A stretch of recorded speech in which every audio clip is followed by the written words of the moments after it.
खाना खाने का समय हो गया है ना। जय महाराष्ट्र। मैं आज आप लोगों के बीच आई हूँ, ज़्यादा समय नहीं लूँगी क्योंकि साहब को भी बोलना है और मैं जानती हूँ आप सब बहुत उत्सुक होंगे साहब को सुनने के लिए, और उद्धव साहब भी बहुत उत्सुक हैं आप सबसे बातचीत करने के लिए। और यहाँ पर मुझे बहुत छोटी बच्चियाँ भी दिख रही हैं, महिलाएं दिख रही हैं। पुरुषों की तादाद तो हमेशा रहती ही है, पर आज महिलाओं की तादाद ज़्यादा दिख रही है, तो देखकर बहुत खुशी हुई। सबसे पहले तो मैं बता दूं, यहाँ पे हम सब मन की बात नहीं करने आए हैं, हम दिल से दिल की बात करने आए हैं, अपनों के बीच अपनी बात रखने आए हैं। और आप सबको याद दिलाने आए हैं कि महाराष्ट्र की जो भूमि है, छत्रपति शिवाजी महाराज की जो भूमि है, जो आज बाला साहेब ठाकरे जी की जो भूमि है, जो आनंद डीगे जी की भूमि है, वो भूमि ऐसी है जो सम्मान की लड़ाई लड़ी है, जो गद्दारों के खिलाफ लड़ाई लड़ी है। और आज मैं थाने से ये आप सबसे इस मंच के माध्यम से आपसे बोलने आई हूं कि बहुत लोगों की मन की बात सुनी होगी, बहुत लोगों की ऐसी बातें सुनी होंगी, गद्दारी भरी बातें सुनी होंगी, पर उत्तर प्रदेश हो या महाराष्ट्र हो, उन्होंने ना गद्दारी सही है, ना विश्वासघात सहा है, ना सम्मान खोए बगैर अपनी लड़ाई लड़ी है। हम ये सम्मान की लड़ाई लड़ेंगे और इसमें हम आप सब से ये कहना चाहते हैं, आप सब हमारे साथ जुड़िए, हमें और मजबूत करिए, और थाने से ही शुरुआत हो उन गद्दारों को उनकी जगह दिखाने की, उनको धूल चटाने की। और सिर्फ गद्दारों को धूल नहीं चटाना है, यहाँ पे जब आप लोग बटन दबाएंगे, वोट का बटन जब दबाएंगे, वो गूंज दिल्ली तक पहुंचानी है। वो जो हुक्मरान हैं जिन्होंने देश के खिलाफ काम किया है, देशवासियों के खिलाफ काम किया है, जो महंगाई की मार की है, जिन्होंने भ्रष्टाचार को बढ़ावा दिया है, जिन्होंने महिला के सम्मान के खिलाफ लड़ाई नहीं लड़ी हो, इन सबको सबक सिखाना है। मैं ज़्यादा समय ना लेकर बस कहूँगी, मेरा आज बहुत दिल खुश है कि परिवार के बीच में आई हूँ, हिंदी भाषियों के बीच आई हूँ, और मैं जानती हूँ कितना महत्वपूर्ण है हम सबके लिए महाराष्ट्र को आगे बढ़ाना। जय हिंद, जय महाराष्ट्र।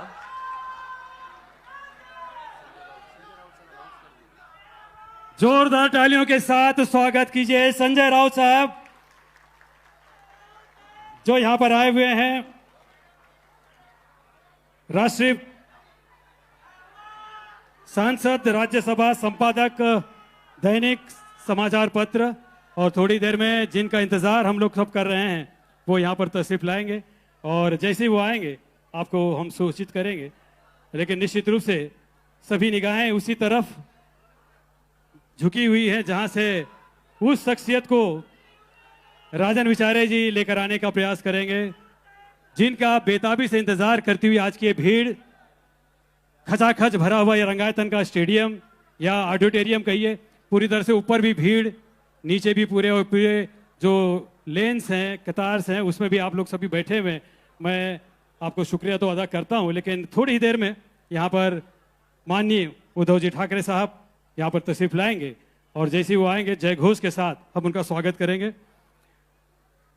हिंदी भाषी कार्यक्रम जो यहाँ पर चल रहा है, कार्यकर्ता सम्मेलन, उसमें आप सभी लोग बड़े दूर दूर से यहाँ पर आए हुए हैं, और इसी कड़ी में आप एक के बाद एक यहाँ के जो मान्यवर, जिनके विचार सुनने के लिए हम बेताबी से काफ़ी दूर से और काफ़ी देर से यहाँ पर बैठे हुए हैं, वो यहाँ पर तशरीफ लाएंगे।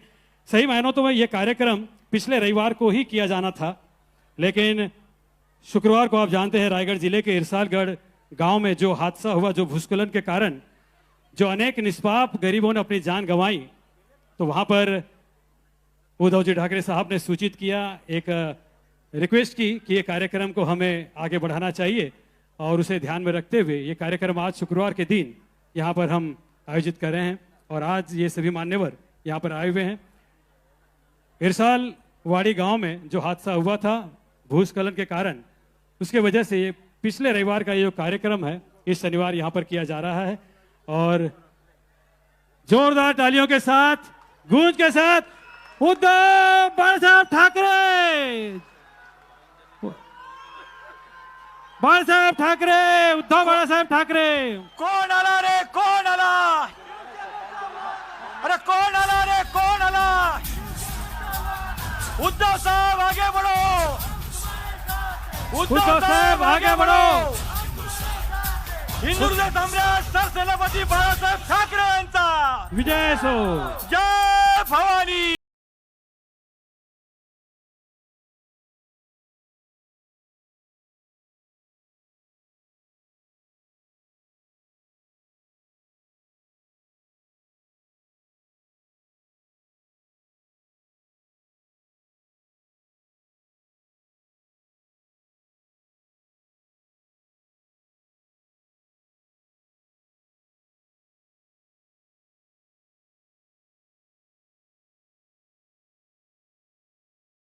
उसी तरह से आप पर प्रेम कर रहा है, उसी चाहत के साथ और नई उम्मीद के साथ आपकी तरफ देख रहा है. और निश्चित रूप से ये उम्मीद, ये चाहत, जो आकांक्षाएं, अपेक्षाएं जो हमने आपसे लगाई रखी है, और निश्चित रूप से हम सभी आपके साथ हैं. एक क्लिप के साथ हम इस कार्यक्रम को आगे बढ़ाएंगे. राष्ट्रवादी पक्षामुळे आम्हाला निधी मिळत नाही म्हणून शिंदे साहेब तुम्ही शिवसेना फोडलीत. पण आता त्याच राष्ट्रवादी सोबत सत्ता भोगताना जराही लाज नाही का वाटली? अहो, तुम्ही स्वतःला हिंदू हृदय सम्राट स्वर्गीय बाळासाहेब ठाकरे, धर्मवीर आनंद दिघे साहेबांचे पाईक म्हणवता आणि खुर्चीसाठी मनगटावरचं शिवबंधन विरोधकांकडे घाण ठेवता. वा रे तुमची निष्ठा.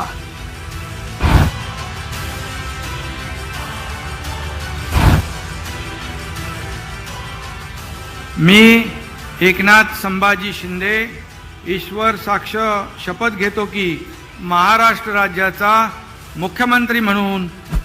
मुख्यमंत्री हा जनतेचा सेवक असतो, पण तुमच्या सत्तेच्या शोबाजीमध्ये जनतेचाच नाहक बळी जातो.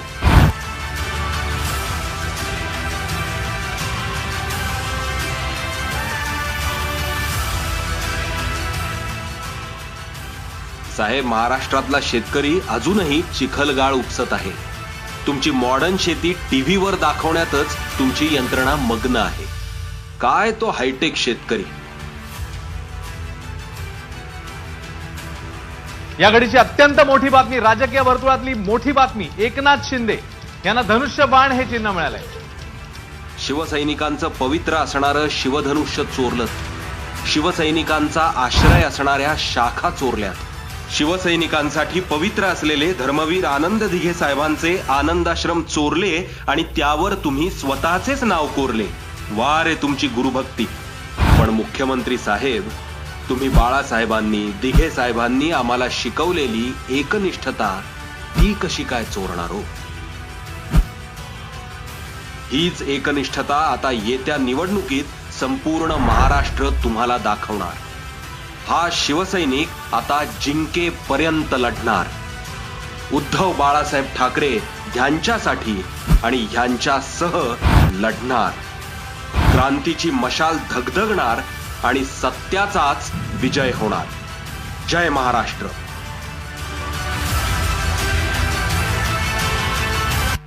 असा शपथविधी ज्याच्या मागची सूत्र आणि तडजोड ही महाराष्ट्रासाठी कायमच सत्याचाच पडद्यामागे विजय राहिली होणार. आणि प्रश्नार्थक राहिली. निश्चित रूप से साहब, देवेंद्र गंगाधरराव फडणवीस ईश्वर साक्ष शपथ घेतो की महाराष्ट्र राज्याचा मुख्यमंत्री म्हणून मी अजितानंदराव पवार गांभीर्यपूर्वक दृढकथन करतो की महाराष्ट्र राज्याचा उपमुख्यमंत्री म्हणून सत्तेची खुर्ची हवी म्हणून मतदारांशी, शिवसेनेशी बेईमानी करणाऱ्या ह्या गलिच्छ राजकारणाचा धिक्कार. आपणच सत्य आहोत हा टाहो फोडत जनतेची दिशाभूल करणाऱ्या अशा दुटप्पी राज्यकर्त्यांचा जाहीर निषेध. तर आमचं सरकार आल्यानंतर श्री उद्धव बालासाहब ठाकरे पूरे हिंदुस्तान के एक ऐसे नेता हैं जो आम आदमी के हक के लिए हमेशा लड़ने के लिए वचनबद्ध रहे हैं और रहेंगे. हर भाषा, जात और धर्म के लोगों के अस्तित्व के प्रश्न को लेकर हमेशा से ही क्रांति स्वरूप बदलाव लाना चाहते हैं. उसी वजह से उद्धव साहब के शासन में महाराष्ट्र ने सामाजिक एकता बनाए रखी. व्यवस्था इतनी मजबूत थी कि महिलाएं चिंता मुक्त और सुरक्षित थी. परिवार का प्रमुख होने के नाते हर आपदा में, हर पीड़ा में जनता के लिए चट्टान बन खड़े रहे। फिर भी कुछ राजनैतिक दल ये सवाल पूछते हैं कि उद्धव साहब ने यूपी, बिहार या उत्तर भारतीय जनता के लिए क्या किया। याद है, कोविड जैसी महामारी में शिव भोजन के जरिए एक भी घर भूखा नहीं सोया। मौत तांडव मचा रही थी और धारावी कोरोना मुक्त हो रही थी। कारण धारावीतला कोरोनाचा प्रादुर्भाव रोखण्यात मुंबई महापालिका प्रशासनाला यश आलंय। धारावीनं कोरोनाची साखळी कशी तोडायची हे जगाला दाखवून दिल्याचं जागतिक आरोग्य संघटनेनं म्हटलं आहे। ऑक्सीजन की कमी से गंगा शववाहक बन चुकी थी और महाराष्ट्र में कोविड मरीजों की संख्या दिन ब दिन घट रही थी। केंद्र सरकार तो बस झूठे वादे कर रहा था और महाराष्ट्र राज्य उद्धव साहब के शासन में प्रगति पथ पर था। उत्तर भारतीय भाई जान मुट्ठी में लेकर यात्रा कर रहे थे और माननीय मुख्यमंत्री उद्धव ठाकरे साहब अपने दिए हुए वादे से उनकी यात्रा सुलभ कर रहे थे। सुमारे 16 लाख लोकांना रेल्वेतनं आणि बसेसमधून आपण परराज्यात सोडलेलं आहे। और सत्ता के ठेकेदार आज पूछते हैं कि उत्तर भारतीयों के लिए उद्धव साहब ने क्या किया। एक दफा यही सवाल अपने आप से पूछिए कि हमारे उत्तर भारतीय भाइयों को आपने सिर्फ वोट बैंक के लिए तो इस्तेमाल नहीं किया। उद्धव साहब ने अपने कर्तृत्व से हर वक्त यह सिद्ध किया है कि लालच और स्वार्थ से भी ज्यादा श्रेष्ठ होती है इंसानियत। उनका नेतृत्व एक तमाचा है उन गद्दारों पर जिन्होंने बेबुनियाद लांछन लगाए। प्रजातंत्र का विश्वासघात करने वालों, तुमने शिवसेना को तोड़ा है लेकिन शिवसेना के विचारों को नहीं। हमारे महानायक उद्धव साहब हमेशा जनता के हित में लड़े हैं और लड़ते रहेंगे। पूरे महाराष्ट्र को यह विश्वास है कि मेरा उत्तर भारतीय समाज आज उद्धव बाला साहब ठाकरे जी के पीछे एक क्रांति बनकर खड़ा होगा, अन्याय के खिलाफ सत्य की मशाल थामेगा। अब वक्त है एकजुट होने का, अन्याय के खिलाफ उद्धव बाला साहब ठाकरे जी के साथ कदम मिलाने का। जय हिंद, जय महाराष्ट्र।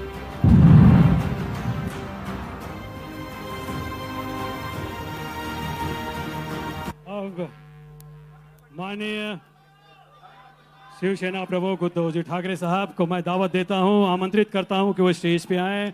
साथ में संजय जी राउत साहब, इनसे भी गुजारिश है कि वो भी स्टेज पे आ जाएं।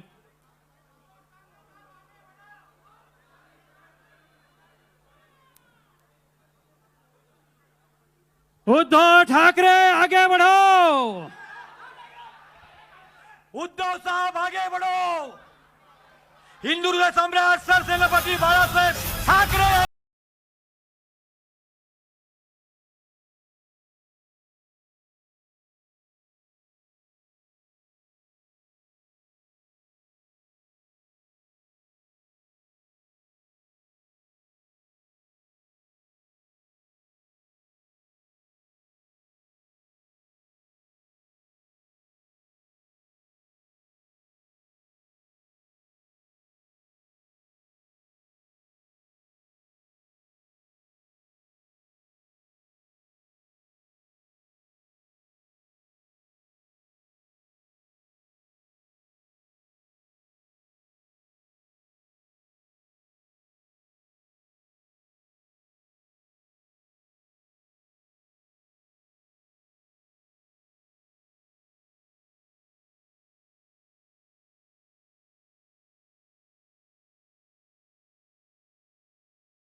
कि वो यहाँ पर अपने विचार प्रकट के लिए थोड़ी देर में मैं ये जो क्लिप्स हमने देखे साहब, केवल मैं यही कहना चाहूंगा कि जाना सभी को तन्हा है, जाना सभी को तन्हा है, ये जान करके चल, तेरी जिंदगी एक कारवां है, ये मान करके चल, मेहनत मशक्कत की मिसाल बन के चल, जिंदगी की राह में एक शान बन के चल। माननीय उद्धव जी ठाकरे साहब, मैं राजन जी विचारे साहब इनसे गुजारिश करूंगा कि साहब ने आग्रह किया है कि आप अपना, लेकिन इसके पहले कि अपने विचार प्रकट करें, यहां पर स्वागत करते हुए, सत्कार करते हुए माननीय उद्धव जी ठाकरे साहब का राजन विचारे जी सॉल और पुष्पहार देकर जोरदार तालियों के साथ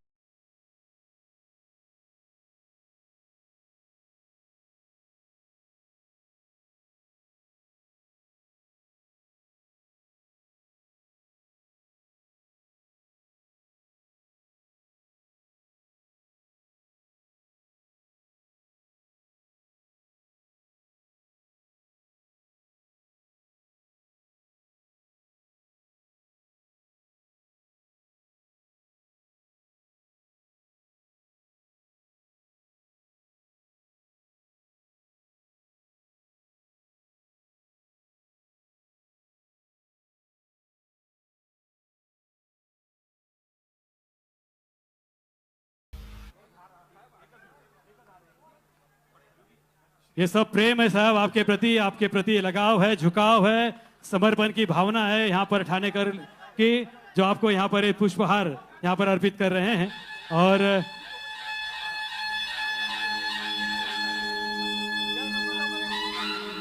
बड़े बड़े पुष्पगुच्छ प्रेम के प्रतीक ये आपको सुपुर्द किए जा रहे हैं, आप इसका स्वीकार करें।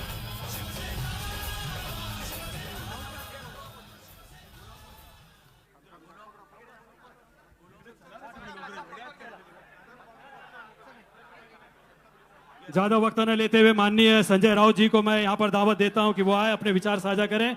जोरदार तालियों के साथ स्वागत कीजिए माननीय श्री संजय राउत जी का।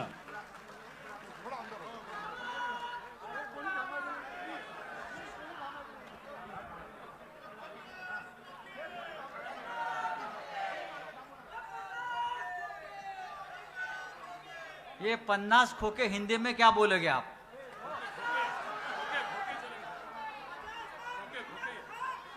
पचास खोके और खोके वालों को ठोके। शिवसेना पक्ष प्रमुख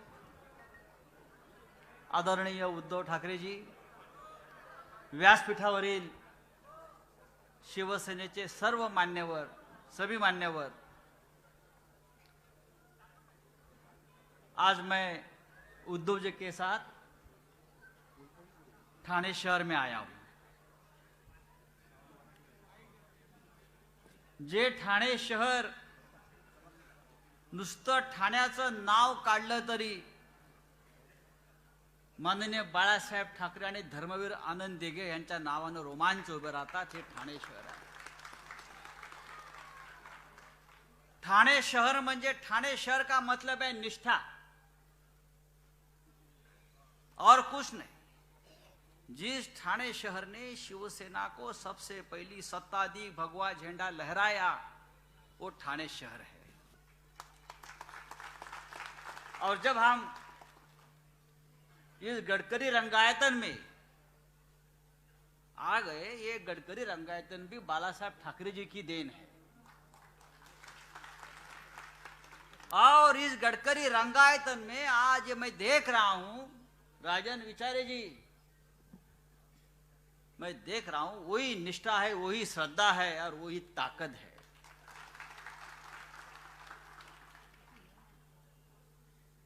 ये माहौल देखकर मुझे लगा कुछ लोगों को जल्दी ठाना छोड़कर भाग जाना पड़ेगा। और सिर्फ 2 लाइनें बोलकर मैं मेरा भाषण खत्म करूंगा, इसलिए कि आप सभी लोग माननीय उद्धव ठाकरे जी का भाषण सुनना चाहते हैं। हम यहां आए हैं और आते रहेंगे। ये ठाणे शहर हमारा है। कोई हमें रोक नहीं सकता। मैं इतना ही कहूंगा, यहां से ठाणे शहर से एक ही संदेश दूंगा, हम तख्त बदलेंगे, ताज बदलेंगे, गद्दारों का राज बदलेंगे। और ये संदेश सिर्फ ठाणे शहर से ही देना जरूरी था, इसलिए हम सब लोग यहां ठाणे में आए हैं। और आपका आभारी हूं कि जिस संख्या में हमारे हिंदी भाषिक कार्यकर्ता ने यहां बैठे हैं, आए हैं, बाहर भी खडे हैं, मी त्या सगळ्यांचं स्वागत करतो। ठाणे हे मर्दांचं शहर आहे, ठाणे हे मर्दांचं शहर राहिलं, डरपोकांचं शहर म्हणून ठाणे कधीच आम्ही ऐकलं नाही, पाहिलं नाही। आनंद दिघ्यांकडे पाहून आम्हाला नेहमी हिंमत यायची, कोणतंही संकट असू द्या, त्या संकटाशी सामना करत, मुकाबला करत माननीय आनंद दिघे हे बाळासाहेब ठाकरेंच्या खांद्याला खांदा लावून उभे राहिलेलं आम्ही पाहिलेलं आहे। संकट आल्यावर जो पळून जातो तो नामर्द असतो, आणि मर्दांची फौज आपल्या समोर उभी है, मर्दों की फौज हमारे सामने खड़ी है। इसलिए फिर एक बार मैं यहां दोहराता हूं, गद्दारों का राज और गद्दारों का तख्त हम उद्ध्वस्त कर देंगे। जय हिंद, जय महाराष्ट्र। मित्रों, जनता की आवाज को बेखौफ रखने वाले संजय साहब राउत जी ने आपको बड़ी अच्छी बातें कहा। मैं इनके लिए एक लाइन प्रस्तुत करता हूं कि हम तो फूल थे, तुमने कांटा बना दिया। हम तो फूल थे, तुमने कांटा बना दिया। अब कहते हो कि चुभना भी छोड़ दो।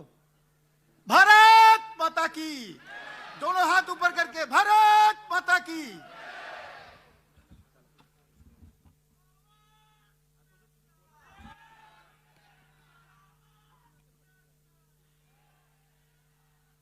जोरदार आवाज होनी चाहिए।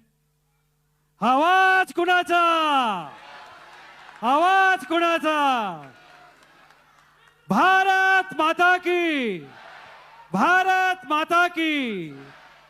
ठीक, आपके सामने इस समय माननीय श्री उद्धव जी ठाकरे साहब अपने विचार साझा करते हुए। कौन आला रे, कौन आला?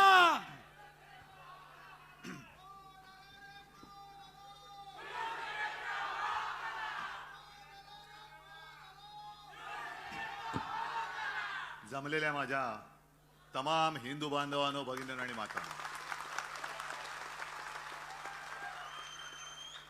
मेरी हिंदी आपकी समझ में आएगी क्या, कि मराठी ज्यादा अच्छी समजोगे? दोन्ही समजाल ना? यालाच तर आपलं हिंदुत्व म्हणतात। जो एक दूसरे में भेद करते हैं उसको हिंदुत्व नहीं कहा जाता। इसे तो चाणक्य नीति भी नहीं कहा जा सकता, लेकिन कूटनीति होती है जो खुद के अपने स्वार्थ के लिए की जाती है, और कुछ लोग कर रहे हैं। बहुत दिनों के बाद ठाणे में आया हूं। ऐसे नहीं कि पहली बार मैं गडकरी रंगायतन में आया हूं, कई बार आया हूं। जैसे संजय जी ने कहा कि ये गडकरी रंगायतन भी आदरणीय बाला साहब जी की देन है, और मुझे याद है 68 या किती राजन असेल, 68 69 67 साल असेल, नगर निगम के चुनाव होने जा रहे थे, और एक जनसभा में, विराट जनसभा थी, एक पर्चा आ गया, ऐसी चिट्ठी आ गई। बाला साहब भाषण कर रहे थे और उसमें लिखा था कि ठाणे में नाट्यगृह नहीं है। तो बाला साहब ने कहा, आप सारे लोग मिलकर मेरी शिवसेना को सत्ता दे दो, मैं आपको नाट्यगृह दे दूंगा। और तब जाके पहला नाट्यगृह थाना में आ गया। हाँ, नाट्यगृह तो हमने दे दिया, लेकिन नाटक कुछ और ही लोग कर रहे हैं। आज ये सब जोश देखकर कुछ लोगों के होश तो जरूर उड़ गए होंगे, और उड़ने भी चाहिए। जिनको ऐसे लगता है कि मैं मतलब ठाणे, नहीं, थाना और शिवसेना और वो भी असली शिवसेना। असली इसलिए मैंने शब्द का उपयोग किया, अभी मार्केट में चाइनीज माल भी आता है। सिर्फ माल ही नहीं, अपने भगवान की मूर्तियां भी आती थी, अब भी आती है या नहीं पता नहीं, लेकिन उसी को हम भगवान समझकर पूजा करते हैं। ऐसे कुछ चाइनीज लोग बनावट, बोगस, गद्दार, वो अपने आप को समझते कि मैं शिवसेना से भी ऊपर हूं। नहीं, इतने ऊपर तो नहीं जा सकते, अगर उससे ऊपर जाना है तो जाएगा तो वापस नहीं आएगा।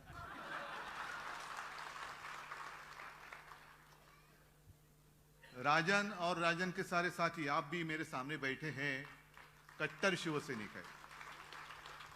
ठीक है, ये हमारी इम्तिहान है, परीक्षा है। चुनौती तो आती रहती है, लेकिन मैं चुनौती को कभी चुनौती नहीं मानता, चुनौती को मैं भी एक अपॉर्चुनिटी मानता हूं। आप सब बोलेंगे अरे ये तो क्या, इसका होश ठिकाने पे है क्या, इतनी चुनौती है तो भी ये आसानी से कह रहा हूं। बिल्कुल, परीक्षा तब भी होती है जब कठिन समय आता है।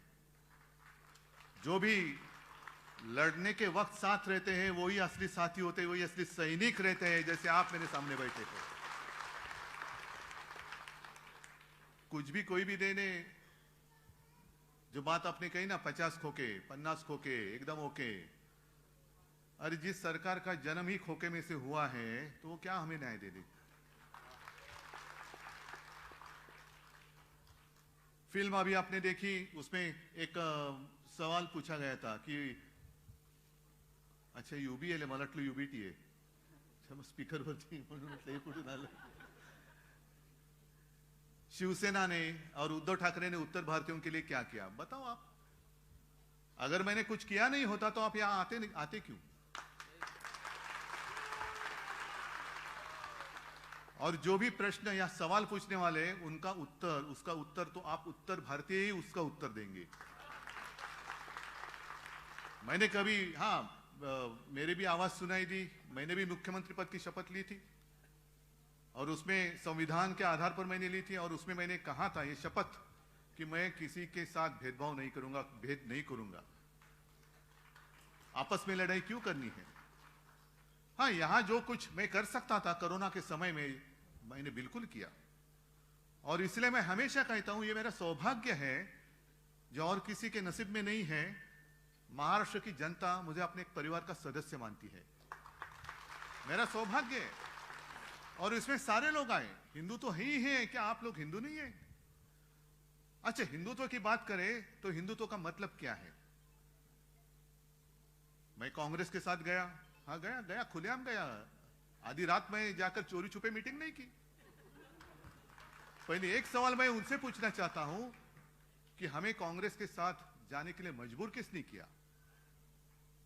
बीजेपी के साथ तो हम थे ही 25 साल, 50 साल, 30 साल, शायद दुनिया के इतिहास में एकमेव गठबंधन होगा इतने साल से एक फेविकॉल से भी ज्यादा मजबूत से जोड़ से ज्यादा मजबूत जोड़ था हिंदुत्व के लिए। तो वो जोड़ वो किसने तोड़ा, पहले बीजेपी ने तोड़ा। और बीजेपी को ऐसे लगा था जैसे ये लोग गए ना गले में एक बेल्ट बांध के, नहीं मेरे गले में पट्टा, हाँ ऑपरेशन हुआ इसलिए वो कॉलर पहननी पड़ती है, लेकिन वैसे पट्टे बांधने वाला आज तक कोई पैदा नहीं हुआ है और ना ही होगा, क्योंकि बाला साहब का खून मेरे रग में है, रगों में खून है उनका। मैं कभी लाचार नहीं हो जाऊंगा या कभी गुलाम नहीं हो जाऊंगा। मैं झुकूंगा जरूर, लेकिन वो झुकूंगा आप सारे लोग जो मेरे हिंदू लोग हैं, सारे लोग मेरे अपने हैं, उनके सामने मैं जरूर झुकूंगा, लेकिन इनके सामने नहीं। मैं तानाशाही को कभी बर्दाश्त नहीं करूंगा।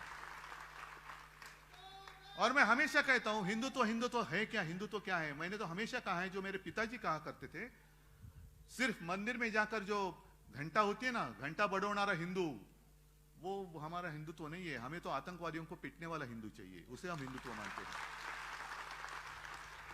और ये लोग क्या करते हैं, जैसे बीच में आप सारे लोगों को पता है हमारी वज्रमुठ महाविकास आघाडीच्या सभा झाल्या होत्या ना आपल्या, सारे गोर गरीब लोग तिकडे आली होती, सब जाति के सब सारे लोग थे। इन लोगों ने क्या किया, जो बेवकूफ नकली हिंदू है उन्होंने क्या किया, दूसरे दिन जाकर उसमें गोमूत्र शिंपडलं का, अपवित्र झाले, माणसासारखी माणसं जमलेली त्यांना तुम्ही अपवित्र मानता? ये कौन सा हिंदुत्व है? जो हमारा हिंदुत्व है वो हृदय में राम और हाथ में काम, ऐसा हमारा हिंदुत्व है। लेकिन इंसान इंसान में जो भेद करते हैं, पवित्र अपवित्र, इनका हिंदुत्व झूठा है और इनके हिंदुत्व का जो झूठा नकाब है वो हमें खींचना है, वो हमें आपल्याला तो मुखोटा फाडून काढायचा है। क्या है हिंदू राष्ट्र? मणिपुर जो जल रहा है यही अपना हिंदू राष्ट्र है। आप सारे लोग बीच में एक जैसे मैं जब मुख्यमंत्री था तो हनुमान चालीसा, अरे जिस हनुमान ने एक सीता के लिए पूरे लंका का दहन किया, सीता हरण हुआ इसलिए रामायण हुआ, द्रौपदी का वस्त्र हरण हो गया इसलिए महाभारत हो गया।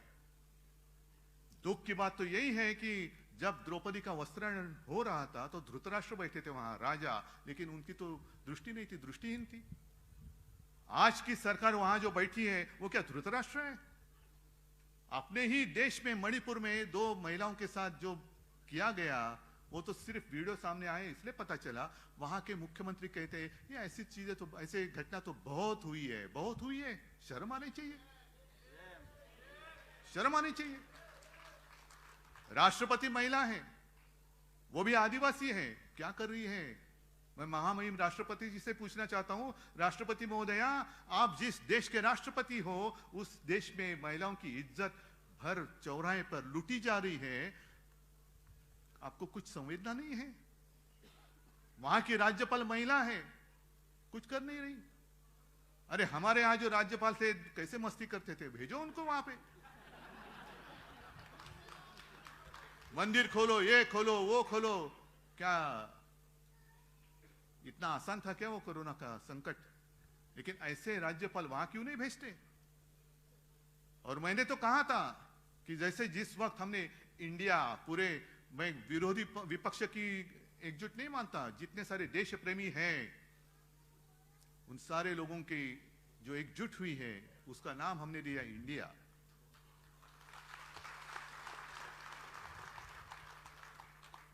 तो इंडिया की भी आलोचना हमारे प्रधानमंत्री जी ने की, उसकी तुलना उन्होंने इंडियन मुजाहिदीन। तो प्रधानमंत्री जी 1-2 दिन में यहाँ महाराष्ट्र में आने वाले हैं, गद्दारों के साथ बैठने वाले हैं, जिनके ऊपर भ्रष्टाचार के आरोप किए उनका सत्कार करने वाले हैं। यही हमारा हिंदुत्व है। तो मैं प्रधानमंत्री जी से पूछना चाहता हूं, जब भी आप विदेश जाते हो तो प्राइम मिनिस्टर ऑफ इंडिया, एक देश की शान की बात होती है, अरे अपने देश का प्रधानमंत्री देखो, कौन है बाद में लेकिन देश का है। तो प्राइम मिनिस्टर ऑफ इंडिया का मतलब क्या है? आप इंडिया मेरे देश को वहां जाकर रिप्रेजेंट करते हो कि इंडियन मुजाहिदीन के प्रधान सेवक बनकर जाते हो? मुझे बताओ। ये आए हैं अपने प्राइम मिनिस्टर ऑफ इंडिया जो रिप्रेजेंट कर रहे इंडियन मुजाहिदीन, आतंकवादियों को। ऐसे होता है? इतनी आपकी सोच गिरी गई। और जिस हिंदू राष्ट्र की बात कर रहे हैं, इसलिए मैं भी एक कागज पे, जैसे संजय जी ने कहा, मैं भी 2 पंक्तियां लिख के लाया हूं। आज के देश की स्थिति कैसी है? खुलेआम महिलाओं के साथ अत्याचार हो रहा है। उस वक्त जब द्रौपदी का वस्त्रण हो रहा था तो भगवान श्री कृष्ण आए थे और उन्होंने उनकी लज्जा बचाई थी। लेकिन अब कौन है? कौन बचाएगा? जो विश्व में पूरे ताकतवर नेता है, विश्वगुरु है, महाशक्तीचा बाप, पण त्यांच्या राजवटीमध्ये महिलांची आबरू लुटली जाते, कसं त्यांची धिंड काढली जाते। कौन बचाएगा मेरे इन माता और भगिनी, जो माता और बहनें, उनकी इज्जत कौन बचाएगा? कौन आएगा? श्री कृष्ण। और इसलिए कुछ पंक्तियां जो मला वाटतं कवि उपाध्याय जी थे, उनकी कविता है, मैं खास करके लिख के लाया हूं क्योंकि गलती ना हो जाए। पूरी कविता पढ़ने जैसी है लेकिन पूरी कविता ही नहीं पढ़ूंगा, 4 ही लाइनें। और उन्होंने लिखा है कि अब द्रौपदी क्या करेगी? तो उन्होंने द्रौपदी के लिए कहा है, सुनो द्रौपदी शस्त्र उठा लो, अब गोविंद ना आएंगे। अब गोविंद आने की उम्मीद छोड़ दो। गोविंद तो बैठा है अपनी आंखों पर पट्टी बांधकर, धृतराष्ट्र जैसे। अब गोविंद ना आएंगे। छोड़ो मेहंदी, खड्ग संभालो। खड्ग संभालने का वक्त आया है अभी। खड्ग संभालो, खुद ही अपना चीर बचा लो। द्यूत बिछाए बैठे शकुनी, मस्तक सब बिक जाएंगे, 50 को के एकदम ओके।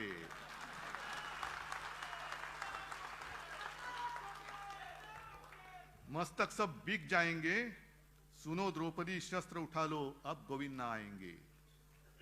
क्या यही हमारा हिंदू राष्ट्र और यही हमारे हिंदू राष्ट्र की कल्पना है? राम मंदिर बनेगा खास कर कर उत्तर भारतीयों के लिए या हिंदुओं के लिए बनेगा, लेकिन किसने बनाया? वो मोदी जी ने नहीं बनाया, कोर्ट के फैसले ने बनाया है। वो जब बाबरी गिराई गई थी तो ये सारे बीजेपी के लोग, सारे, मैंने मेरे भाषण में कहा है कि ये सारे जितने सारे चूहे हैं ना, त्या चुह्यांच्या बिळामध्ये घुसले होते भाजपवाले, सब चूहे बाहर आए थे। तो एक पत्रकार ने चूहे को पूछा, अरे क्यों भाई आप आपके घर में नहीं, क्यों नहीं? अरे क्या करूं, वो बीजेपी वाले घुसे, बाबरी गिर गई ना, बाबरी गिराई गई तो ये सब लोग भाग गए। त्या उंदराच्या बिळात लपणारे तुम्ही, जेव्हा मैं गया था वहां अयोध्या में, सारे लोग थे, राजन भी थे, संजय भी, और आप में से भी कई सारे लोग होंगे। मैं गया था, मुख्यमंत्री होने से पहले गया था, और उस वक्त मैंने मांग की थी कि एक कानून बनाओ और राम मंदिर बनाओ, एक कानून बनाओ, स्पेशल कानून बनाओ। जैसे अभी कानून उन्होंने बनाया है, दिल्ली की जितने सारे अधिकार है दिल्ली सरकार के, वो उन्होंने छीन लिए हैं, तो वैसे कानून बनाओ और राम मंदिर बनाओ। राम मंदिर के लिए कानून नहीं बनाया, जनतंत्र को खत्म करने के लिए कानून बनाया, जो अभी पारित होने जा रहा है आपके लोकसभा और राज्यसभा में मंजूर होने के लिए।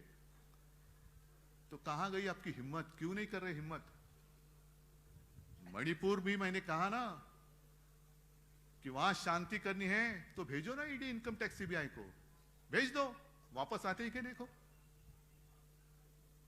और शायद एक बात हो सकती है, अमित शाह जी एक बार जाके आए, दोबारा भेजो, जितने सारे वहां के जो लोग हैं दंगा फसाद करने वाले, सारे बीजेपी में ले लो, मणिपुर शांत हो जाएगा। क्यों? यही तो नीति चल रही है। जो मैंने बात की कि 2-3 दिन में 1 तारीख को शायद प्रधानमंत्री जी आ रहे हैं, मंच पे कौन होगा आप फोटो देखो, एक अनोखी तस्वीर होगी। अगल बगल में कौन है? मैं भ्रष्टाचार को खत्म करूंगा। करो ना, करो।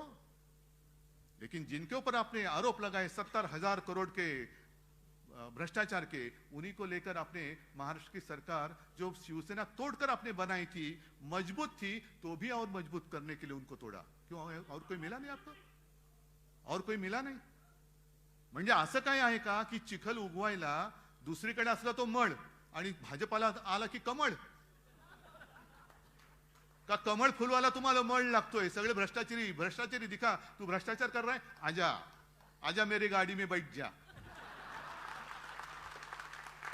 भ्रष्टाचार की गाड़ी चल रही है, तेज बुलेट ट्रेन चल रही है, भ्रष्टाचार की गाड़ी। अरे भारतीय जनता पार्टी, आप नाम लेने के लिए शर्म आनी चाहिए, ये तो भ्रष्ट जनता की पार्टी हो गई है, भ्रष्ट जनता पार्टी।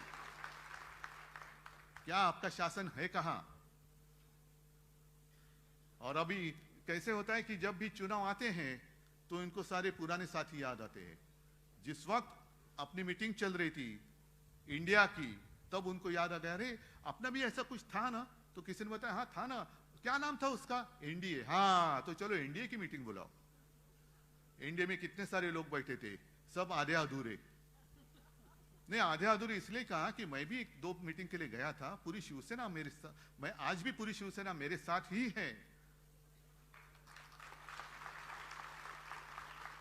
लेकिन अब आप इतने ताकतवर हो गए तो भी आपको ऐसे तोड़ मरोड़ कर पार्टी मजबूत करने की क्या जरूरी है? मतलब आप में आत्मविश्वास नहीं है। आपको पता चला है कि 2024 के बाद आपकी सत्ता टिकने वाली नहीं है। मेरे जनता की जितने सारे देश प्रेमी लोग हैं वो इकट्ठा आकर, एक साथ आकर आपको सत्ता से दूर करेंगे। क्या हमारा गुनाह क्या है? इंडिया का आपने संबंध आतंकवादियों से जोड़ा, तो क्या मैं आतंकवादी हूं? इतने सारे मेरे भाषण सुनने के लिए आए सारे आतंकवादी हैं? जो आपके साथ थे, ममता दीदी थी, नीतीश कुमार थे, सारे लोग क्या आतंकवादी है? आपने ऐसा कौन सा ठेका लिया है कि सिर्फ आप ही देश प्रेमी हैं और हम देशद्रोही? नहीं, देश मतलब आप नहीं, ये देश मतलब मेरे सर्वसामान्य जो लोग हैं ना, वो है देश। यही हमारा देश है और इसलिए हम भी भारत माता का पूजन करते हैं। भारत माता सिर्फ आपकी नहीं है, भारत माता हम सबकी है। अरे इन लोगों का तो भारत माता के वक्त, उस वक्त आजादी के संघर्ष में कोई लेना देना नहीं था, दूर दूर से नहीं था। अब जो हक जता रहे ये हमारा है नहीं, इसलिए मैं कहता हूं कि अपने देश से ऊंचा कोई भी होना नहीं चाहिए। मेरा देश सबके ऊपर, मेरा देश सबसे ऊंचा है, उसके ऊपर कोई भी होने दो, नहीं उसके नीचे। तो देश का वासी है, नीचे नीचे। देश से ऊपर उठकर देश की पहचान किसी व्यक्ति की पहचान से जुड़नी नहीं चाहिए। मेरे देश की पहचान देश कर ही रहनी चाहिए। अगर हम बाहर जाते, आप कहां से आए? मैं भारत से आया हूं, हाँ हिंदुस्तान से आया हूं, इंडिया से आया हूं। लेकिन हमारे यहाँ के गद्दार वहां कहीं गए थे तो उनको पूछा, ऐसे वही कहते एकदम सीना तान कर कहते, किसी ने उनको पूछा आप कहां से आए हो? तो उन्होंने कहा मैं इंडिया से आया हूं। अच्छा, मोदी के देश से? हाँ। अरे मोदी का देश क्या इन गरीब लोगों का देश नहीं है? गरीब लोगों का देश नहीं है ये देश? मेरे गरीब लोगों का है, देश की जनता का ये देश है। सिर्फ एक व्यक्ति का देश नहीं है, एक व्यक्ति कोई मालिक नहीं बन सकती।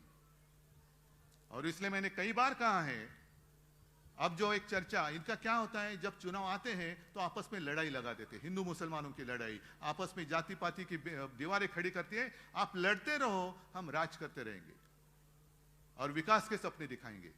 विकास, हम विकास कर रहे। क्या किया है विकास? विकास तो अंग्रेज भी कर रहे थे, तो क्यों हमने सबने उनको क्यों भगाया? हमें विकास चाहिए लेकिन गुलामी नहीं चाहिए, हमें आजादी चाहिए। आप हमें विकास का सपना दिखाएंगे और आपका गुलाम बनाएंगे, हम मंजूरी करेंगे, हम नहीं करेंगे मंजूर उसको।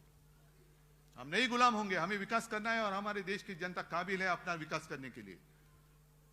और आते जाते किसी ने मुझे एक कार्टून बताया, विकास की बात कर रहे हैं ना, तो एक कार्टून बताया कि एक श्रीमान जी थे, वो अखबार लेकर खुशी में अखबार पढ़ रहे हैं, तो उनकी श्रीमती जी उनको कहती कि अजी सुनिए, ये जो तस्वीर देख रहे हैं ना, ये चांद्रयान जो आपने भेजा है अपने देश ने, उसने भेजी हुई तस्वीर नहीं, ये तो हमारे शहर का रास्ता है उसकी तस्वीर है। इतने गड्ढे पड़ गए हैं, इतने गड्ढे हैं, इधर गिरे, इतने गड्ढे हैं कि चांद पे जाने की जरूरत ही नहीं है। यहीं पे समझ में आती है कि चांद में कैसे होगा सब। और ये सब झूठी बातें, इससे अभी हमें जागते रहते सबको जगाना चाहिए। उत्तर भारतीय, उत्तर भारतीय, उत्तर भारतीय, आप मुझे बताओ क्या किया है हमने आपके साथ ऐसा सुलूक कि आप जो एक साथ थे आज भी है, तो आप अचानक थोड़े से दूर चले गए, क्यों? जो फिल्म में बताया गया है ये सच्चाई है। और उस वक्त कई सारे, मतलब एसटी से हमने सारे लोगों को अपने अपने राज्य में भेजा था, उनके राज्य की सीमाओं तक पहुंचाया था। मैं तो केंद्र सरकार के साथ बात कर रहा था कि हमें ट्रेन दे दो, उसका जो भी किराया है मैं दे दूंगा, मैं मतलब सरकार दे देगी, नहीं। और लाखों लोग जो मजदूर थे वो आ गए सड़क पर, वो जहां भी गए उनका हमने एक कैंप लगाया, डॉक्टर दिए, उनके खाने की तजवीज की, सब सारी बातें की और उनको सही सलामत उनके घर पे भेज दिया। और उस वक्त आपने देखा गंगा की क्या हालत थी, वहां अंत्य विधि भी कैसे, कुछ किसी ने किया भी नहीं, ऐसे खुलेआम मैदान में जल रही है चिता, कौन किसका क्या कोई किसी को पता नहीं, लेकिन जल रही है चिता, जल रही है चिताएं जल रही है। ऐसी विटंबना महाराष्ट्र में मैंने एक डेड बॉडी के साथ भी नहीं होने दी। और कभी मैंने झूठापन किया नहीं, एक आंकड़ा भी, एक भी मौत मैंने कभी छुपाई नहीं। जो है सच्चाई को छुपाओ मत, सच्चाई आज नहीं तो कल सबके सामने आ जाएगी। और इन लोगों ने क्या किया, थाली बजाओ, गो करोना गो, ढोल पिटो, एक मराठीत म्हणतात ना बेडूक उड्या मार, कोलांट्या उड्या मार तर करोना जाईल। अरे कसा जाईल करोना? मंदिर खोलो, ये खोलो, वो खोलो, क्या खोलो? और मेरी आलोचना की जाती है, माझे कुटुंब माझी जबाबदारी, हे फक्त कुटुंबापुरतेच आहे। हाँ बिल्कुल, मेरा परिवार मेरी जिम्मेदारी है, सब मेरा परिवार है, पूरा महाराष्ट्र मेरा परिवार है, जिम्मेदारी मेरी है। और मेरे परिवार की जिम्मेदारी मैं लेता हूं, पता नहीं आपके परिवार की जिम्मेदारी को और लेता होगा तो मुझे नहीं मालूम, लेकिन ये मेरा परिवार है, महाराष्ट्र मेरा परिवार है और उसकी जिम्मेदारी मेरी है, मैं हूं। और इसीलिए सारे लोग जो मुझे अपने परिवार का सदस्य मानते हैं, ऐसे नहीं मानते, एक रिश्ता जुड़ा है मेरा इनसे, एक रिश्ता जुड़ा है। आज आप लोग सारे इतने उत्साह में हैं, लेकिन ध्यान में रखो, क्योंकि आज तक मैंने अनुभव किया है। हम कहते हैं कि कभी वार्ड में किसी को पूछते हैं, अरे इसका ये जो एरिया इसका क्या, साहब यहाँ थोड़ा मुश्किल है क्योंकि यहाँ उत्तर भारतीयों की बस्ती है। और बीजेपी क्या करती है, आरएसएस क्या करती है? उत्तर भारतीय मतलब कहां से है? उत्तर प्रदेश से है, बिहार से है, झारखंड से है, और कहां से है? फिर जैसे आपण मराठीत बोलतो ना, घाटावरचा, घाटाखालचा, विदर्भातला, मराठवाड्यातला, फिर ठाकुर है, यादव है, गांव कौन से गांव का, फिर उसके उस बस्ती में वो बस्ती देखते कहां से आए हुए लोग हैं, और वहां से किसी को लाकर आपके बस्ती में छोड़ देते हैं। और जो आपके साथ आपके गांव की बात करेगा, आपकी भाषा में बात करेगा, तो आप बड़े खुश हो जाते हैं, अरे मेरे मायके से कोई आया है, कैसे हो भैया, अरे वाह सब ठीक। और जब वोटिंग का समय खत्म होता है, वो भाई साहब गायब। फिर दूसरे दिन से उसके बाद में शिवसेना और हम, आप और हम दोनों एक दूसरे के साथ हैं। लेकिन ये आते हैं, आपको चुनाव के वक्त गुमराह करते हैं, उनकी राह बराबर वो माप लेते हैं और आपको छोड़ देते हैं। इतने सारे अब जब आएंगे तो उनको पूछो कि कोरोना के संकट में आप कहां थे? कोरोना के संकट में आप कहां थे? क्या किया आपने हमारे लिए? मैंने कहा ना, मैंने जो कुछ किया आपका अनुभव है, मुझे कुछ बताने की जरूरत नहीं है, आपका अनुभव ही बोलेगा। लेकिन मैं आपसे अपेक्षा करता हूं कि आप लोग बोलेंगे मेरी ओर से कि अरे आप यहां आने की जरूरत नहीं है, हम उद्धव जी के साथ है, उद्धव ठाकरे के साथ है, उन्होंने हमारे लिए काम किया। और अब तो जंग शुरू हो गया है। आने वाले दिनों में ध्यान में रखो कि हमें लड़ाने की पूरी कोशिश करेंगे, क्या उसको आप कामयाब होने देंगे? आपका भरोसा जो 24 घंटे आपके साथ रहता है, भले आप आपके घर से दूर आए हो, लेकिन क्या ये आपका दूसरा घर नहीं है? आपको यहां घर जैसी कुछ ऐसी ये बात नहीं लगती? तो जैसे वो आपका अपना घर है, वैसे आप आए हो साथ में मिलकर जो हिंदुत्व कहते हैं, उस हिंदुत्व की एकजुट हमें बताने की जरूरत है। उसी को तो कहते हैं वज्रमूठ। और आप लोग अगर साथ में आएंगे तो मुझे पूछा जाता है कि क्यों आप सबको साथ में चाहते हो, क्या मोदी के खिलाफ हो? मैंने कहा मोदी या किसी व्यक्ति के खिलाफ नहीं हूं, लेकिन मैं तानाशाही के खिलाफ जरूर हूं। मैं नहीं देखना चाहता जो मेरी भारत माता है उसके हाथ और पैर में इनकी श्रृंखला फिर से एक बार पड़े। नहीं, किसी की गुलाम, मैं मेरे भारत माता को किसकी गुलाम नहीं बनने दूंगा। यही कसम हमें आज लेकर जाना है। क्योंकि उस वक्त पहले तो मुगल आते करते थे। मुगल मतलब अपने देश के बाहर के लोग, बाबर वगैरह सब, इसलिए तो बाबरी मस्जिद गिराई। फिर अंग्रेज आ गए, 150 साल चले गए, जनरेशन पीढ़ियां चली गई, फिर भी लड़ते रहे, और बाद में आखिर वो दिन आ गया, अंग्रेजों को भी जाना पड़ा। अंग्रेज तो गए, तो अभी अपने घर वाले अपने सर पर कहीं ना बैठे, क्योंकि कोई भी हो, गुलामी तो गुलामी ही होती है। और अभी मुझे फिर से दोहराता हूं, मेरी भारत माता को दोबारा गुलाम मैं नहीं होने देना चाहता। आप क्या चाहते हो? आप गुलाम बनकर विकास का सपना देख सकते हो? गुलाम बनकर विकास का सपना क्या देखेंगे? उठ बोलेंगे तो उठना पड़ेगा, बैठ बोलेंगे तो बैठना पड़ेगा। ये विकास आपको मंजूर है? कि आज जो आजादी के मतलब हम सब, हमारा देश एक ऐसे मोड़ पर आया है कि 2024 में नहीं तो ट्रेन छूट गया, फिर अपना देश अपने हाथ से गया, इन नालायक लोगों के हाथ में जाएगा, तानाशाहों के हाथ में जाएगा। और इसलिए मुझे पूरी उम्मीद है, उम्मीद नहीं, पूरा विश्वास है, पूरा भरोसा है कि अब साथ में आप आए हो, साथ में ही रहेंगे।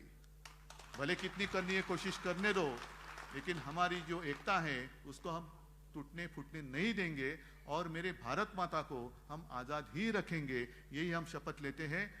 जय हिंद, जय महाराष्ट्र।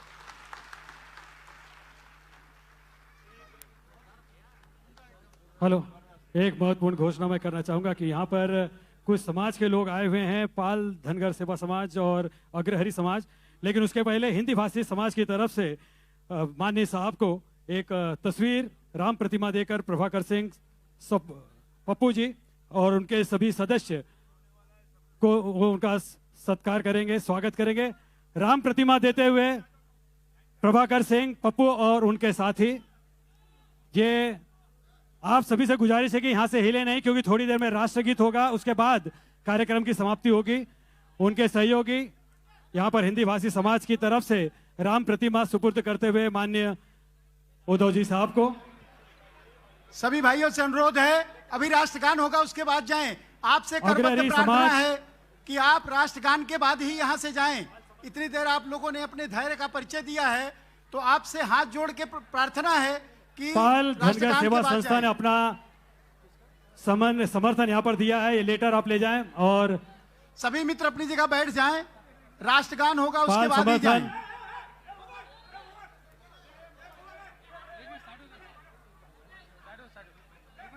पाल धनगर सेवा संस्था ठाणे, इन्होंने अपना जाहिर समर्थन यहाँ पर माननीय उद्धव जी के पास सुपुर्द किया है। और उसके साथ अग्रहरी विकास सेवा संस्था, इन्होंने भी अपना समर्थन पत्र यहाँ पर साहब के पास सुपुर्द किया है। कनौजिया समाज का भी समर्थन पत्र यहाँ पर साहब के पास सौंपा गया है।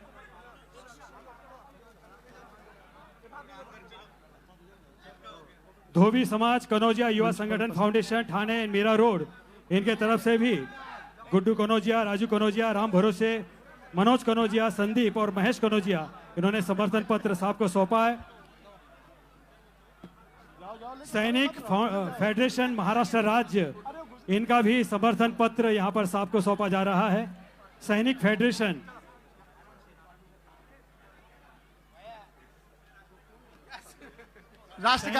राष्ट्रगान के बाद ही मित्र जाएंगे। सबसे अनुरोध है, आप लोग जहां हैं वहीं बैठ जाएं।